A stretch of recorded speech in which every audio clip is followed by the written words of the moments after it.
नमस्कार दोस्तों, स्वागत है आपका A to Z स्टोरीज अद्भुत ऑफिशियल पर।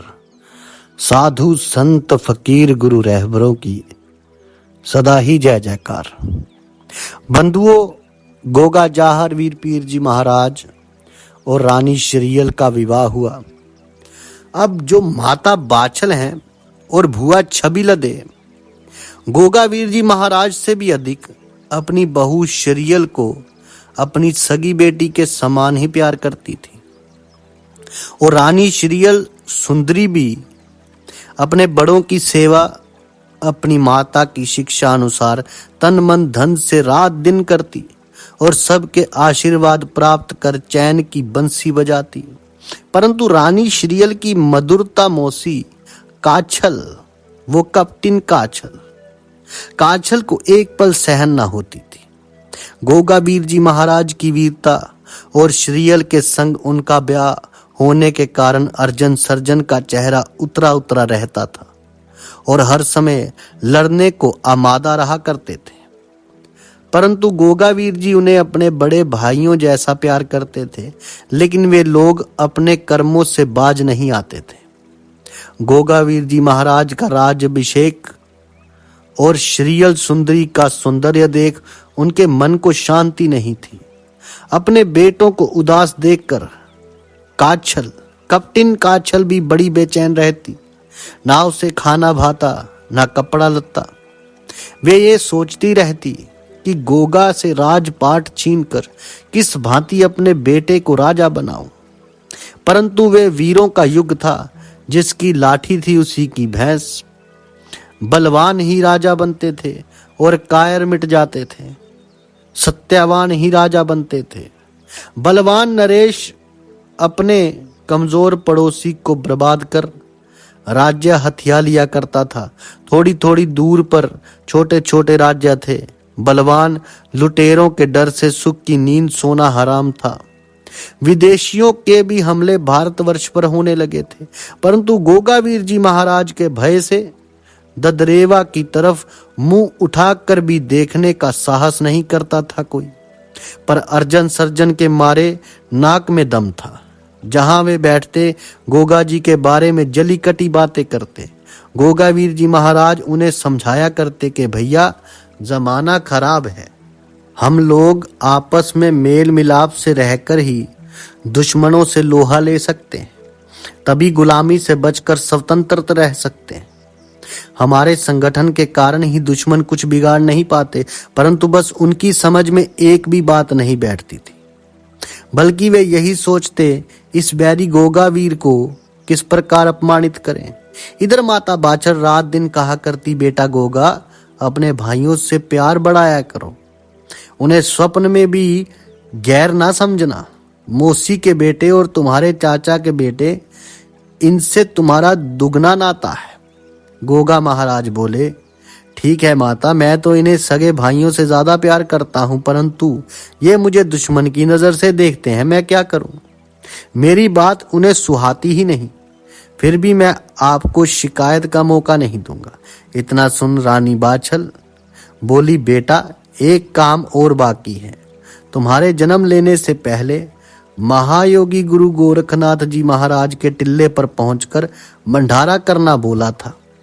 तुम्हारा ब्याह भी हो गया, परंतु भंडारा अब तक नहीं कर पाई। सो तुम गोरख टिल्ले पर पहुंचकर मेरा बोला भंडारा विधि पूर्वक करके लौटना। भंडारा करके लौट आओ। अब गोगा जी महाराज बोले, माता जी चिंता मत करो, कल आपका बोला भंडारा कराऊंगा। अगले ही दिन गोगा जी महाराज 101 ऊंटों पर घी, खांड, सूजी, मैदा, सब्जी और भिन्न भिन्न प्रकार के पदार्थ अपने सेवकों से लदवाकर चंद हलवाई और सेवक साथ ले अपने नीले घोड़े पर चढ़ गुरु टीले पर पहुंचे और महायोगी गुरु गोरखनाथ जी महाराज के चरणों में अपना मस्तक नवाया। इधर श्रावण शुक्ला तीज आ पहुंची और रानी श्रीयल सुंदरी अपनी सास के पास पहुंच गई। महारानी बाछल अपनी बहू की जिद देखकर नगर की सुंदर सुगड़ कुल वधुओं को बुला नौलखे बाग में तीज झूलने की सारी तैयारी करवा दी और नगर की सुगढ़ नवेलियों के संग अपनी बहू रानी को डोले में बिठा कहारों के संग रवाना कर दिया। ये चर्चा काछल से भी छिपी ना रही, कप्टिन काछल से। वो जल बुनकर अपने अंधेरे कमरे में जाकर लेट गई और दासी को दीपक भी जलाने को मना कर दिया। जब अपने यार दोस्तों से फारिग होकर अर्जन सर्जन घर आए तो उन्हें चारों तरफ अंधेरा दिखाई पड़ा। उन्होंने दासी को बुलाकर फटकार लगाई कि महल में अभी तक दीपक क्यों नहीं जलाया। दासी ने अपने नैन नीचे करके कहा, रानी जी ने मना कर दिया है। वे गुस्से में भरी बिना बिछे पलंग पर ही जा लेटी। तब उन दोनों ने अपनी माँ के पास जाकर पूछा तो वे नैनों से नीर बहाकर रोने लगी। अपनी जननी को रोते देख बेटे बोले, माता जी अधीर मत हो, धीरज रखो, हमें बताओ तो सही, क्या तुम्हें किसी ने कुछ कहा है? जिसने हमारी जननी को सताया है उसे हम जिंदा नहीं छोड़ेंगे। तब माता काछल कप्टिन काछल ने अपने बेटों की वाणी सुन अपना मुंह फेर लिया। अर्जन बोला, माँ तुम्हें बात बताने में किस बात का भय है? शीघ्र बताओ, नहीं तो हम दोनों दीवार से अपना सर फोड़कर स्वर्गलोक सिधार जाएंगे। इतना सुन काछल बोली, जान तो दीवार में टक्कर मारकर मुझे देनी है। जिसके 2 बेटे वे दासियों जैसा जीवन बिताए और एक बेटे वाली बैठी बैठी हुक्म चलाए। एक शतरानी के लिए इससे अधिक लज्जा की बात और क्या हो सकती है? इतना सुनते ही दोनों भाई अधीर हो बोले, जननी बताओ तो सही, हमें तुम्हारे दूध की कसम है, जो दुश्मन को जिंदा छोड़े। रानी काछल अपने नैनों से आंसू पोंछकर बोली, आज आस पड़ोस में कहलवाया है कि बहू श्रीयल नौलखे बाग में तीज झूलने जाना चाहती है। जो संग जाना चाहे वे बहू बेटी खुशी से जा सकती है। क्या नौलखे बाग की वे अकेली ही मालिक है जो मेरी सलाह तक नहीं ली? तुम्हें चाहिए कल सुबह दिन निकलने से पहले ही बाग के फाटक में ताला डलवाकर पहरा लगवा दो। इस नगर की नारियां और बालक बच्चे बाग की फुलवारी और फलों का सत्यानाश कर देंगे और होज के गंदला हो जाने पर पानी भी पीने काबिल नहीं रहेगा। तो तुम किसी को बाग में प्रवेश मत करने देना। गोगावीर जी महाराज गोरखनाथ जी महायोगी गुरु गोरखनाथ जी का भंडारा करने गए हैं। अगर वे कुछ करे तो उसका हिस्सा देकर बंटवारा कर लो। कप्टिन काछल ने ऐसा कहा। इतना सुन दोनों वीर गरज कर बोले, ठीक है, कल दिन में तुम हम दोनों का बल देखना। हम तो उसे छोटा भाई समझकर अब तक सहते आ रहे हैं। अब उठो और हमें भोजन दो, बड़ी जोर की भूख लग रही। इतना कहकर अपनी माता को धीर बंधा दोनों ने भोजन जीमा और रात को सोच विचार करते हुए गहरी निंद्रा में सो गए। सुबह तड़के ही उठ योजना के अनुसार बाग के फाटक पर जाकर ताला डाल दिया और दोनों भाई घोड़ों पर चढ़े हाथ में नंगी तलवार लिए बाग की निगरानी करने लगे।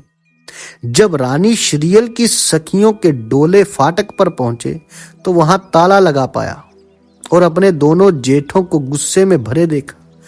जब उन्होंने निर्लज्जता पूर्वक कहारों से कहा, डोले वापस ले जाओ, बाग में प्रवेश वर्जित है।